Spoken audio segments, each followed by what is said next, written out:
Thank you, loving Father, for watching over all seasons of my life. Help me trust in you and enjoy the life you've given me.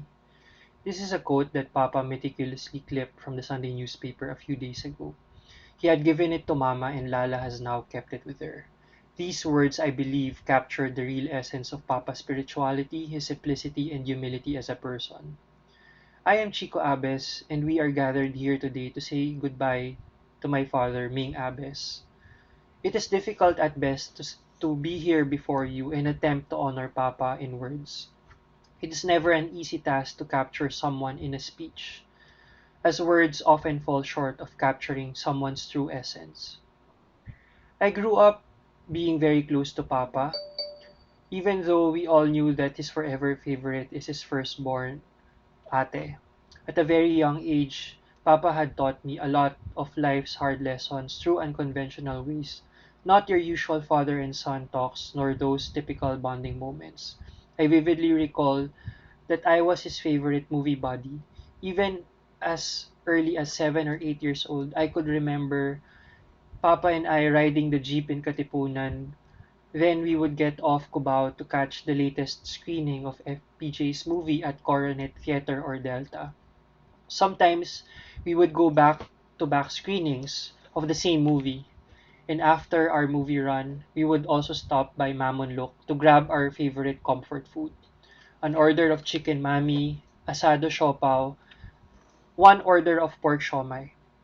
He enjoyed his meal over and over with his cold Sanmig beer. Finally, just before we would return home, we'd stop by the Tiangge stalls in Cubao where Papa would buy me a small take-home present. Sometimes when our budget was tight or there were no good movies to see, he and I would just go around Katipunan and drive along uh, in Katipunan, and then we would stop by the soccer field where Papa would do one or two drinks of his favorite beer, picnic style. And sometimes we would just sit inside the car for hours, basically talking about anything or simply listening to his favorite radio tunes, Air Supply or Kenny Rogers. That's how we typically spend our weekends until when I was about 10 to 11 years old. Papa's fondness of beer and alcohol is an open book to most people. Beer was his greatest weakness, something that he saw as an escape whenever things turned tough on him. But despite the drinking problems, not once do I recall when he had influenced me to take up the same passion for beer or alcohol. He always wanted nothing but the best for us. If God showered anyone in our family who had the purest intentions and most genuine concern for others, that would perhaps be Papa. He is one of the meekest, most gentle, loving person I have ever known. He was never expressive of his emotions. He had a very peculiar way of showing his love and affection to all of us. He grew up in a privileged family, and at a very young age, he had his own car, fancy clothes, and even his own personal assistant. But he never used his privilege to make it through life and earn his way up the corporate world. He did it through old-fashioned hard work and determination.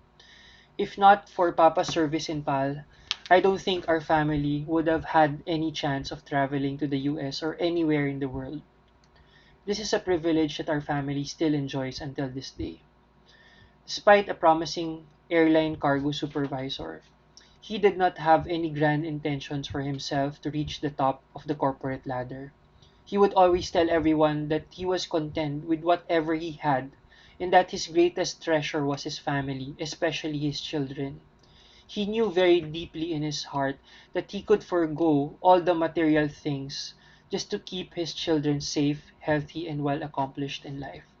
At family gatherings, he would always proudly talk about our accomplishments in schools or in our careers. Whenever we gave him a new pair of shoes, jeans, or shirt, he would proudly boast about his new getup, telling others that those were given by Ate, Lala, or I. What I learned from him was that life is short and that it should not be measured with whatever material wealth you have. Life's true meaning is measured by everything that we hold near and dear to our hearts, our family, good health, and the love expressed to one another either through words or actions. He was a faithful husband, a sincere father to me, Ate, Lala, Met, Chico, Sunny, and the loving lolo to his apos, Erin, Bea, Andy, and Ellie.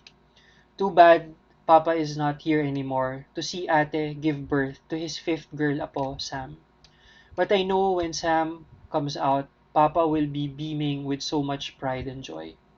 I know he is in a good place now and that he will constantly watch over us. I am somewhat relieved that Papa passed away peacefully in his sleep, just how he had always wanted. Looking back, I regret not telling another I love you to him, but I hope in my own little ways I was able to show him how genuinely we cared for his well being. Being a close witness to his life, he had taught me that simplicity is not about having the grand, materially precious things in life. Simplicity is about greater appreciation for things that really matter and make us whole. I appreciate you all coming out to remember Papa and giving me an opportunity to tell you a little bit more about him. I know he would have been honored to know how many cared enough to attend this despite our current situation. I'd like to especially thank Bishop Ambo David for presiding over the Mass today. All of Mama's siblings, and I'd also like to thank the love and care shown by Papa's siblings, uh, Tito Jean, Tito Boyet, and most especially Ninang Tess. Thank you all for coming here today. I hope you have a good rest of the day and stay safe. Thank you.